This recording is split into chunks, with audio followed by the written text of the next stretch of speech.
गांव की जेठानी का घूंघट, शहर की देवरानी का लैपटॉप। रामप्रसाद शहर के जाने माने व्यापारी हैं। उनका कारोबार बड़ा है, जिसे उनका बड़ा बेटा राघव और छोटा बेटा आरव मिलकर संभालते हैं।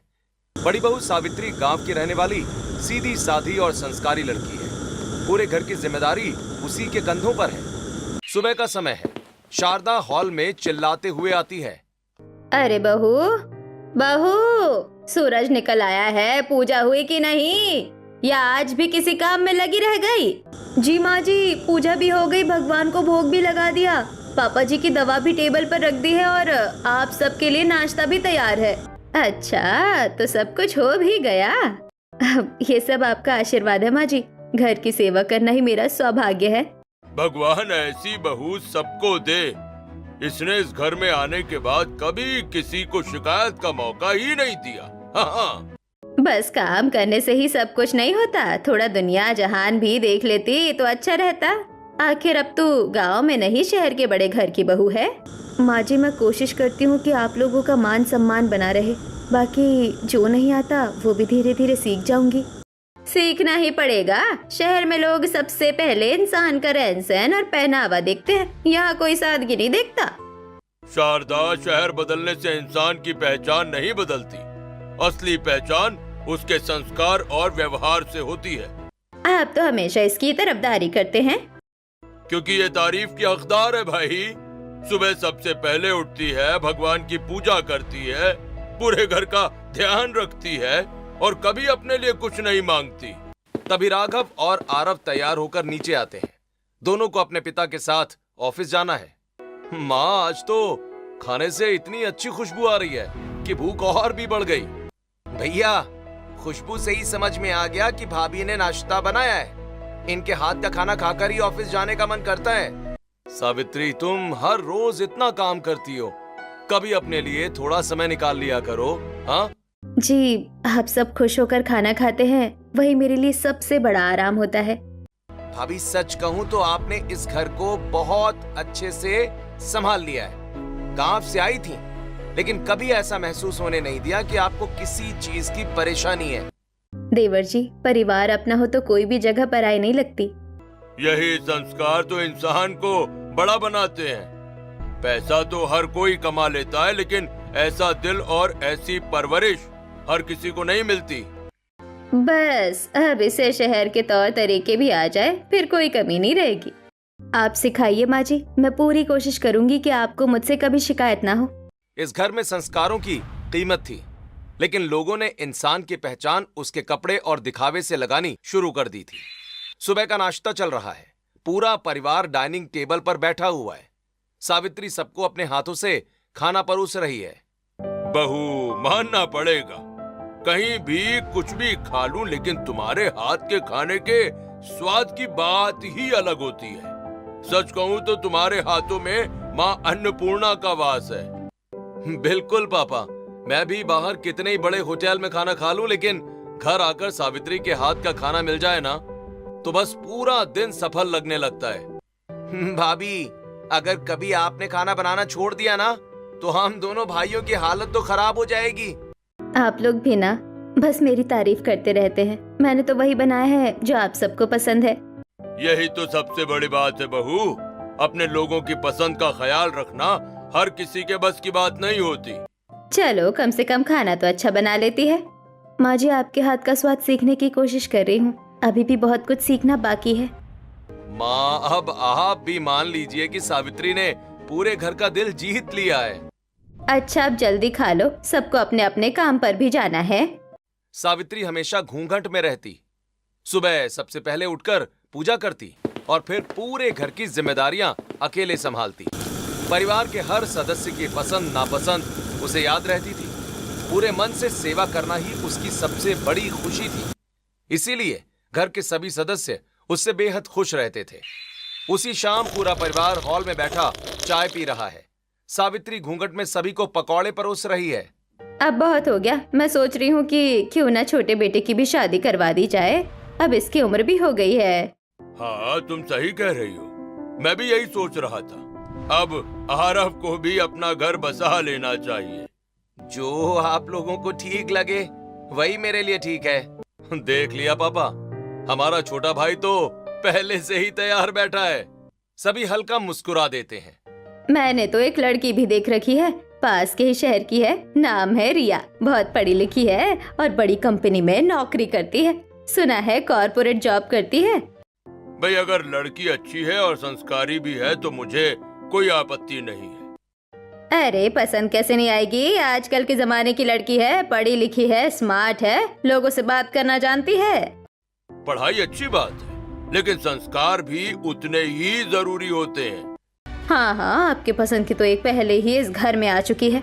अब मेरी पसंद की बहू आएगी, देख लेना। एकदम पढ़ी लिखी, मॉडर्न और शहर के तौर तरीके जानने वाली होगी, ना कि अनपढ़ गवार जिसे ना तो कपड़ों की समझ हो और न दुनिया देखने की। जी माँ जी। सावित्री, जरा मुझे और पकौड़े देना। जी।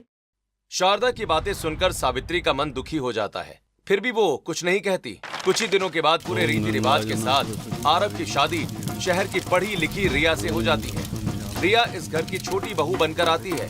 घर में प्रवेश की तैयारियां चल रही हैं। रिश्तेदार और पड़ोसी भी मौजूद हैं। बेटा, कलश को दाहिने पैर से आगे बढ़ाकर अंदर आ जाओ। जी मम्मी जी।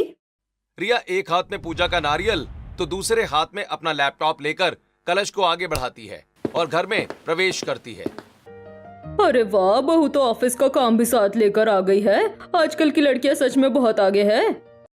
देखो देखो कितनी मॉडर्न बहू है, आते ही अलग पहचान बना दी।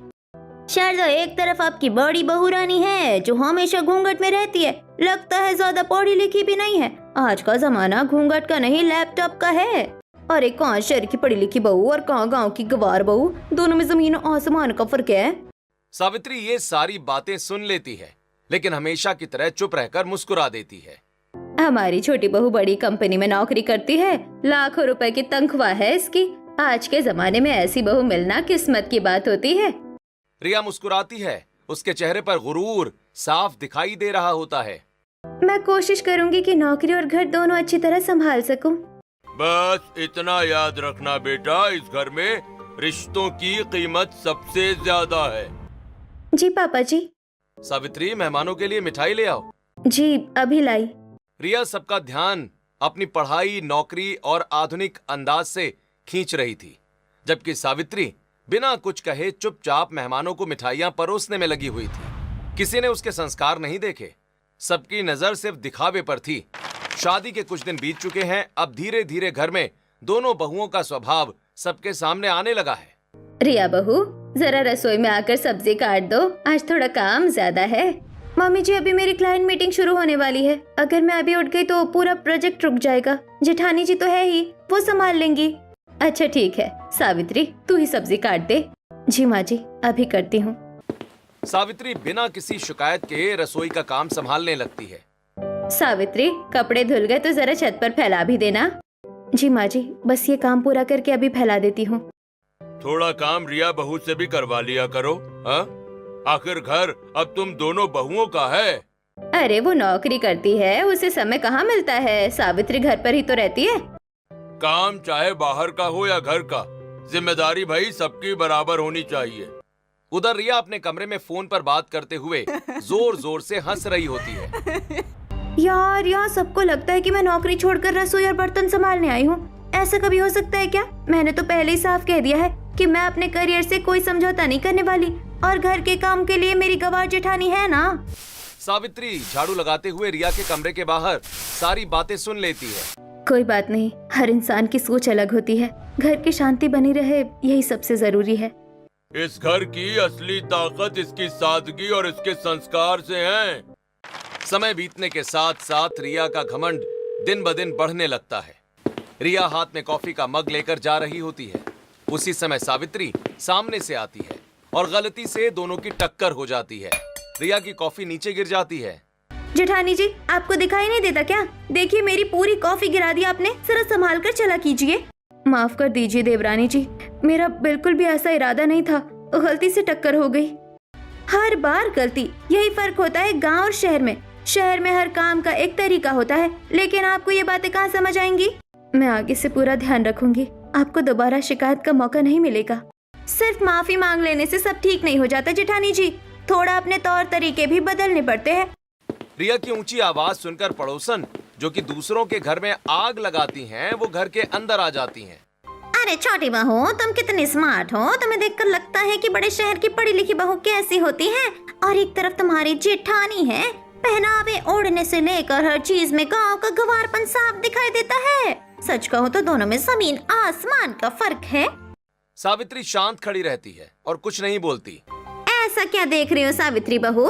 तुम्हें तो बस इतना ही बोलूंगी कि थोड़ा छोटी बहू से सीख लिया करो। आजकल के जमाने में ऐसे ही रहना पड़ता है। आंटी जी सही कह रही है, समय के साथ बदलना बहुत जरूरी होता है। जी मुझे माफ कर दीजिए। सावित्री मुस्कुराने की कोशिश करती है और बिना कुछ कहे वहां से चली जाती है। एक दिन अचानक घर में कुछ रिश्तेदार और पड़ोस की महिलाएं मिलने आती हैं। अरे शारदा, तुम तो आजकल दिखाई नहीं देती। दोनों बहुओं के आने के बाद तो जैसे ईद का चांदी बन गई हो। अरे क्या करें, अब घर परिवार की जिम्मेदारियां भी बढ़ गई है, समय ही नहीं मिलता।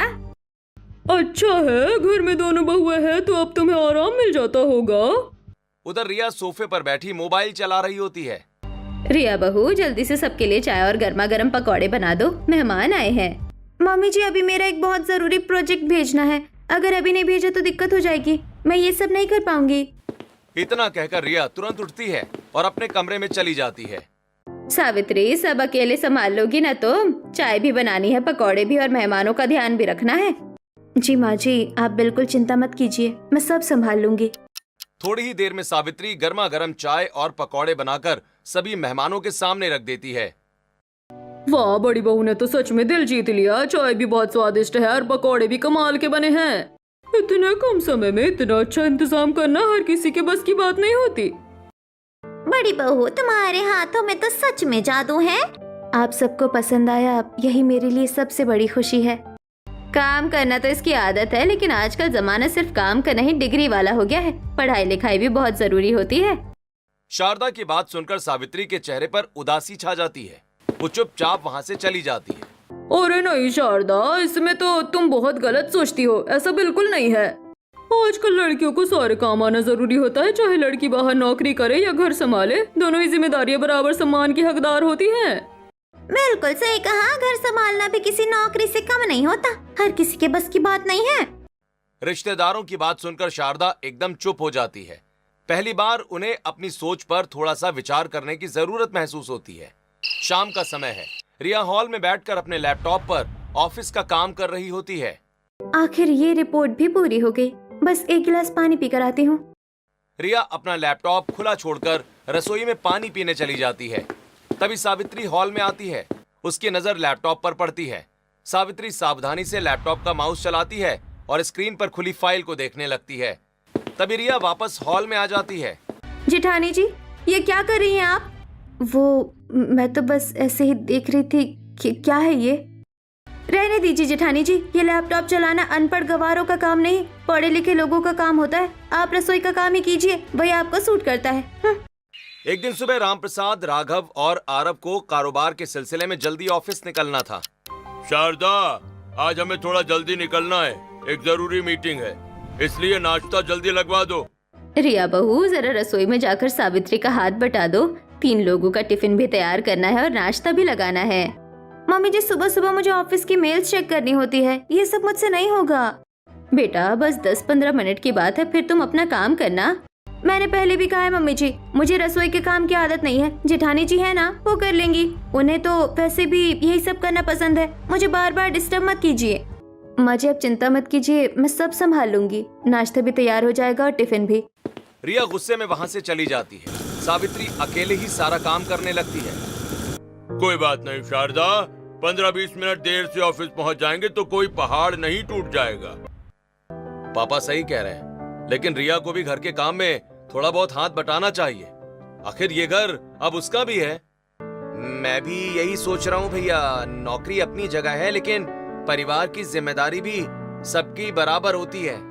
बिल्कुल, घर तभी चलता है जब हर सदस्य अपनी जिम्मेदारी समझे। सिर्फ एक बहू के भरोसे पूरा घर नहीं छोड़ा जा सकता।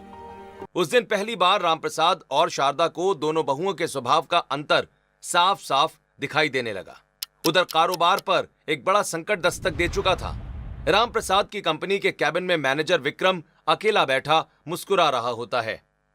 बस एक साइन और फिर ये पूरा कारोबार मेरे नाम हो जाएगा।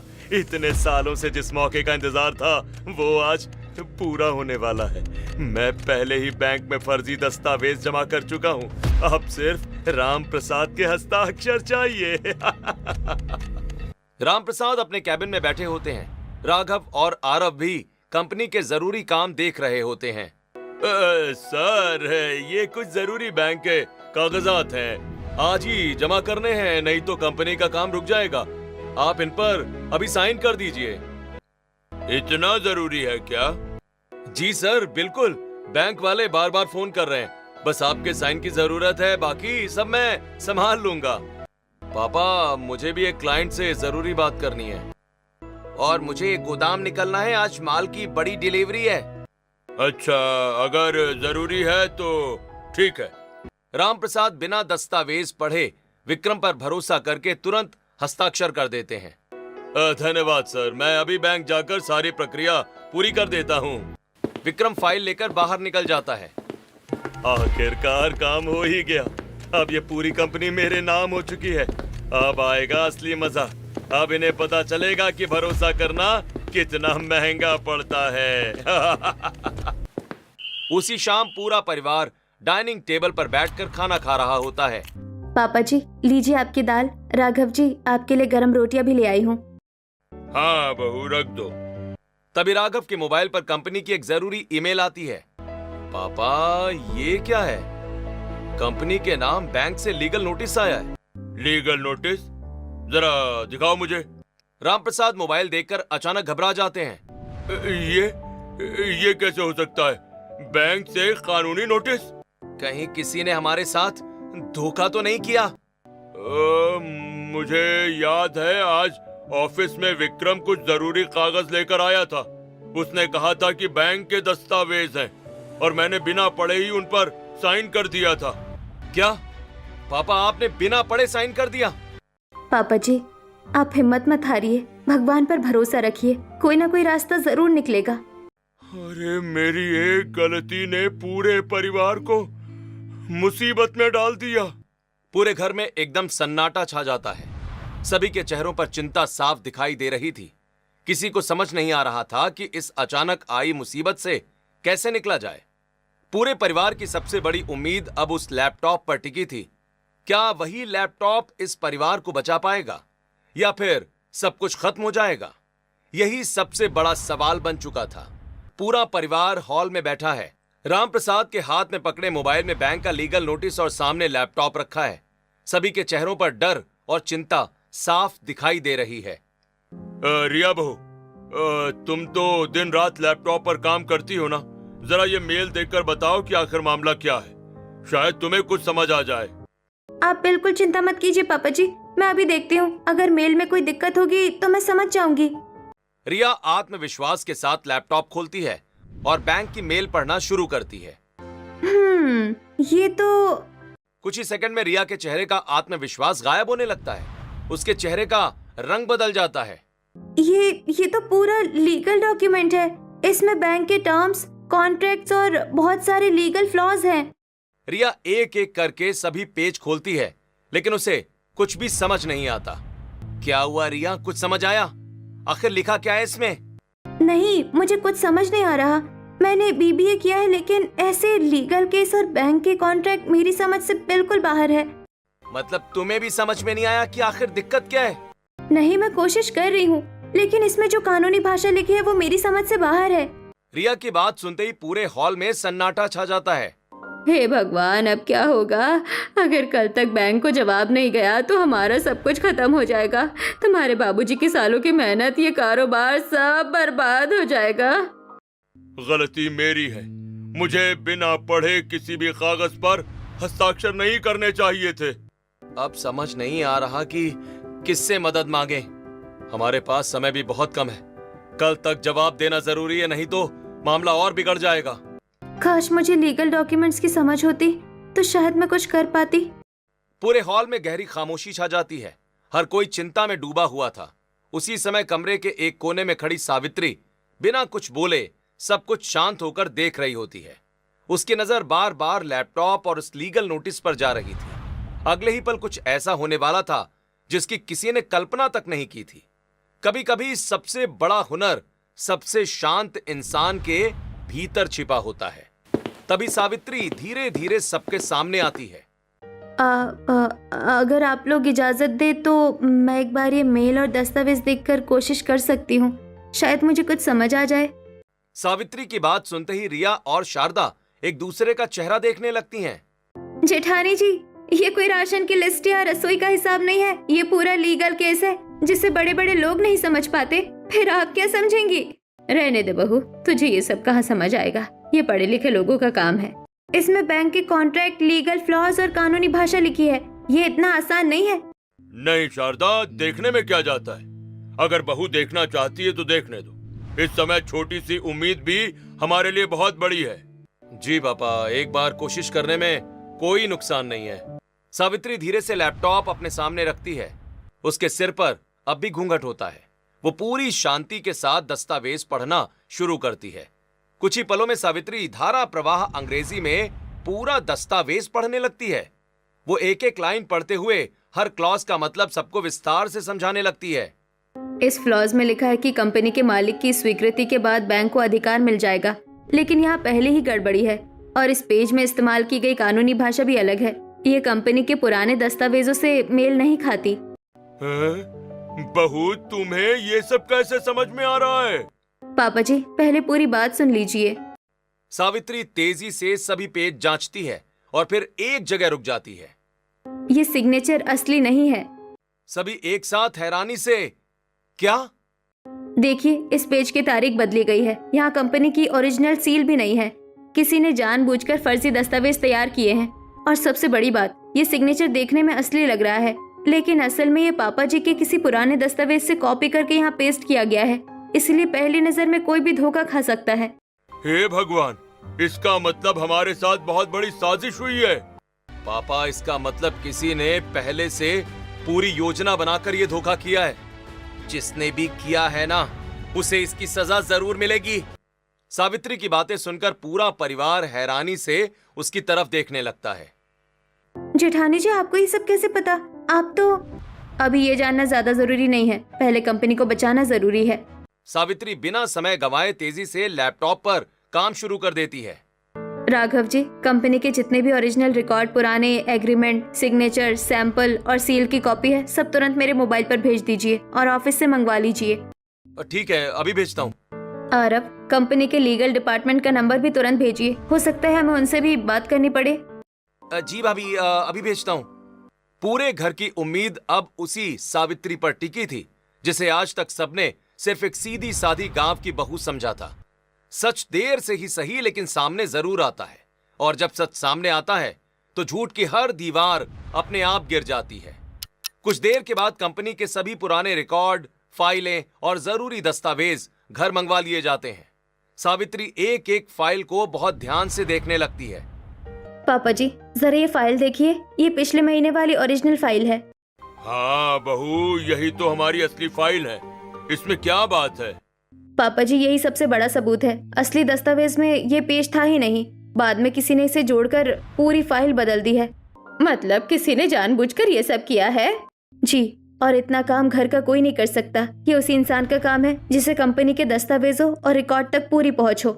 यानी कंपनी के अंदर का ही कोई आदमी? जी, जिसने भी ये किया है वो हमारी कंपनी में ही काम करता है। बाहर का कोई व्यक्ति इतनी आसानी से ये सब नहीं कर सकता। लेकिन आखिर वो है कौन? इसका जवाब कंपनी की सीसीटीवी फुटेज दे देगी। तुरंत कंपनी की सीसीटीवी फुटेज मंगवाई जाती है। पूरा परिवार लैपटॉप की स्क्रीन पर नजरें गड़ाए बैठा होता है। फुटेज में साफ दिखाई देता है कि देर रात ऑफिस में मैनेजर विक्रम अकेला बैठा फाइलें बदल रहा है और दस्तावेजों में छेड़छाड़ कर रहा है। यही है वो, इसी ने हमें बर्बाद करने की कोशिश की है। हमने जिस पर सबसे ज्यादा भरोसा किया, उसी ने हमारी पीठ में छुरा घोंपा। मैंने इसे परिवार का सदस्य समझा और इसने मेरे भरोसे का फायदा उठाया। अब हमारे पास सारे सबूत हैं। इसे कानून से बचने का कोई मौका नहीं मिलेगा। रामप्रसाद तुरंत बैंक अधिकारियों और पुलिस को फोन करके पूरी जानकारी देते हैं। हेलो, मैं राम प्रसाद बोल रहा हूँ। हमारी कंपनी के दस्तावेजों के साथ धोखाधड़ी हुई है। हमारे पास सारे सबूत और सीसीटीवी फुटेज मौजूद है। कृपया तुरंत कार्रवाई कीजिए। पुलिस और बैंक अधिकारी तुरंत हरकत में आते हैं। कुछ ही देर के बाद मैनेजर विक्रम को गिरफ्तार कर लिया जाता है। कुछ समय के बाद पूरा परिवार हॉल में बैठा टीवी पर खबर देख रहा होता है। बड़ी खबर, सूर्यवंशम इंडस्ट्रीज के मैनेजर विक्रम को करोड़ों रुपए की धोखाधड़ी और फर्जी दस्तावेज तैयार करने के आरोप में गिरफ्तार कर लिया गया है।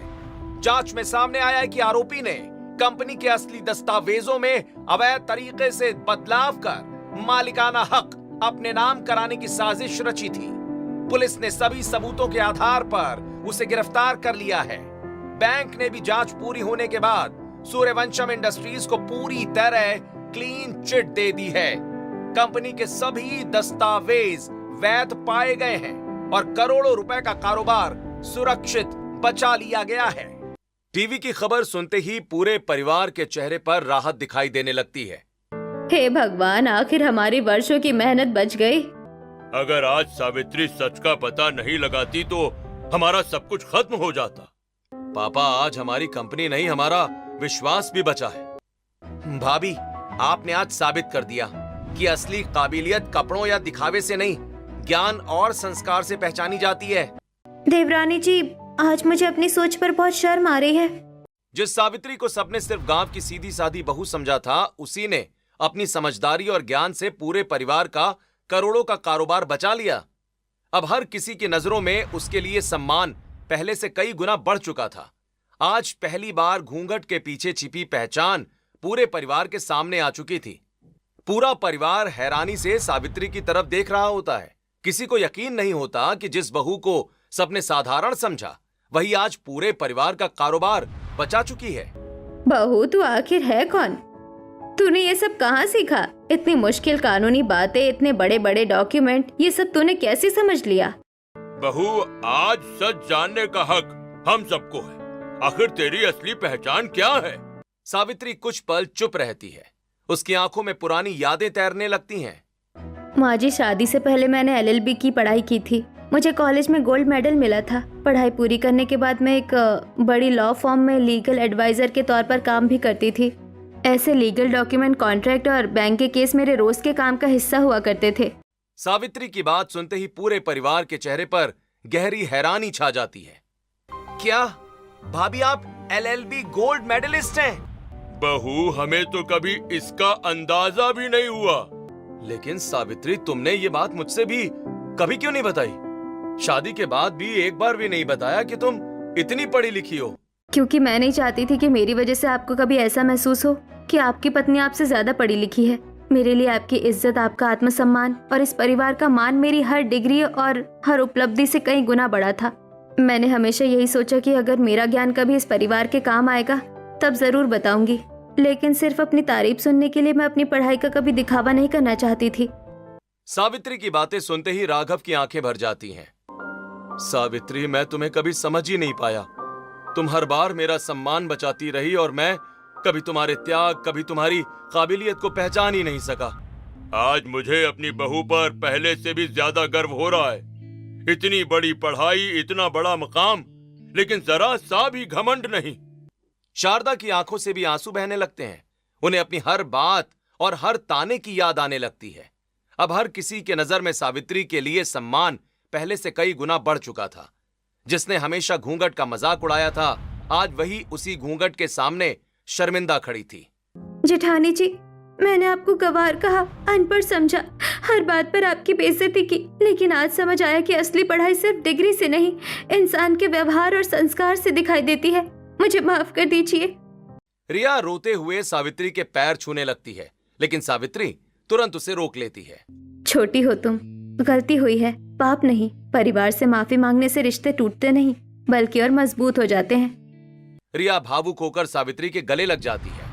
बहू, आज से ये घर सिर्फ मेरा नहीं, तुम्हारा भी उतना ही है। पहली बार शारदा प्यार से सावित्री के सिर पर हाथ फेरती है। पूरे परिवार की आंखें नम हो जाती हैं। कुछ दिन के बाद घर में फिर से पहले जैसी रौनक लौट आती है। इस बार रिया खुद रसोई में सावित्री का हाथ बटा रही होती है। दोनों हंसते मुस्कुराते हुए मिलकर खाना बना रही होती हैं। जेठानी जी, आज सब्जी मैं बनाऊंगी, आप रोटियां बना लीजिए। अब काम सिर्फ आपका नहीं, हम दोनों का है।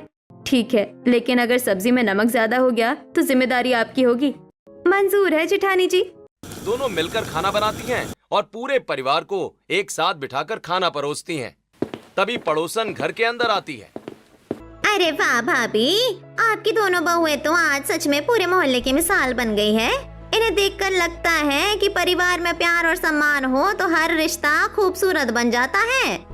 पहले मैं भी लोगों को देखकर अपनी बहुओं की तुलना करती थी, लेकिन अब समझ आ गया कि घूंघट हो या लैपटॉप, किसी से इंसान छोटा या बड़ा नहीं होता। घर को खुशहाल बनाने के लिए पढ़ाई भी जरूरी है और संस्कार भी। और जब दोनों साथ हो तब परिवार पर कोई भी मुसीबत ज्यादा देर तक टिक नहीं सकती। यही हमारे घर की सबसे बड़ी ताकत है। अब तो हमारा घर पहले से भी ज्यादा खुशहाल हो गया। पूरे परिवार के चेहरे पर मुस्कान होती है। सावित्री और रिया एक दूसरे की तरफ देखकर मुस्कुरा देती हैं। असली पहचान कपड़ों, डिग्री या दिखावे से नहीं, बल्कि इंसान के संस्कार, व्यवहार और कर्म से होती है।